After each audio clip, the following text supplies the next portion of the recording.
Hello friends, in this lecture, as we had discussed earlier, we are going to perform a modal analysis. In the modal analysis, we are going to find out the mode shape of this problem. So in this problem, as we had discussed, we have a beam which is fixed from one end. Okay, so that is the length of the beam and that is the cross-sectional area of the beam. So this beam is of square cross-section and we need to find out its mode shape. So let's go to Ansys, and the material we are taking, that is structural steel. So first here I will go to this modal and pick and drag this. So in the material I am taking the structural steel, so we don't need to define any separate material property. So I will go to geometry and then design modeler. Now here we need to create this beam. So I will go to this XY plane. Now onto this plane I will go to sketching. First let's pick the proper units. I will go to millimeters, go to rectangle, and let's say once again I will click on this XY and draw a rectangle like this.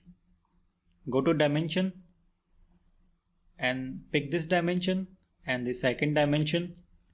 So this is 25 and this is 25. And then click on extrude. And here the extrusion height we need to define is 250. Click on generate. And now we can see the beam has been created. After that I will go to close, and now we need to go to the model and edit. So here first let's create the mesh. So before that let's go to model, right click and then fix this. Click on fixed support, select this face and apply. After that we can generate the mesh. So go to mesh, right click, generate the mesh. Okay, let's go to the mesh, right click and then sizing. Select this complete body here and apply. So by default the element size is 12. So let's say element size I want 4. Okay, and then right click, generate the mesh. So go to statistics. Okay, that is 15,000. It's okay. Now I will go to this model once again. So here we don't need to define any load in the modal analysis. So in modal analysis is basically a free analysis. In modal analysis we don't need to define any load for the body. So I will go to analysis settings. In the analysis setting we need to define something that is called maximum mode to find.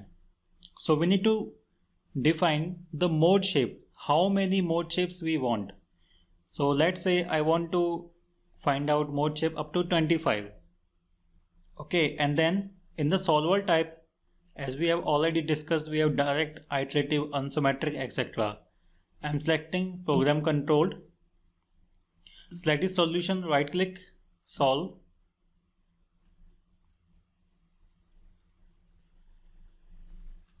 So once the solution has been completed, we can see the software has calculated a number of mode shape. And also solution, right click, I will say deformation. And then right click, evaluate all result. Now here we can see there is a tabular for modes. Now we have modes up to 25. We can see we have specified 25 modes. Corresponding to each mode we have a natural frequency. Like we have for the first two mode shape we have 325.15. After that we have 1950. So these are all the natural frequency of body, and at each natural frequency the body is going to behave in some particular fashion. So let's say I will go to this deformation. Now for this deformation, right now the current mode shape is 1. it means it is going to deform for the first mode shape. And now let's click on animate. So for the first mode shape, it is going to bend. We can see it is bending. Okay, let's rotate it and we can see it is bending. Now go to this mode, select 2 and then click on this, right click on this total deformation and click on retrieve this result. Now for the second mode shape, once again it is a bending mode shape. Now let's say I want to find out fifth mode shape. So go to mode shape number 5, right click, retrieve this result. Now for the fifth mode shape, if I click on this animation, we can see it is twisting. It means at this natural frequency the body is going to twist. So similarly, correspond to each mode shape, we have a specific deformation in the body. So let's say I will select 15, right click, retrieve this result and then click on animate. So at this we can see it is going to apply an axial loading. So that is called the natural frequency.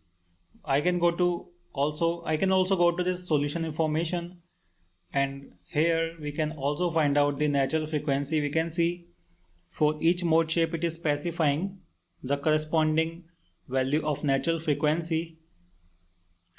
Now in this tabular data we have all the property like mode, corresponding frequency to that, total time period for that frequency, and then we have ratio, effective mass, calculated mass fraction, etc.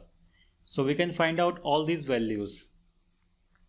So these are all called the different mode shape of the body.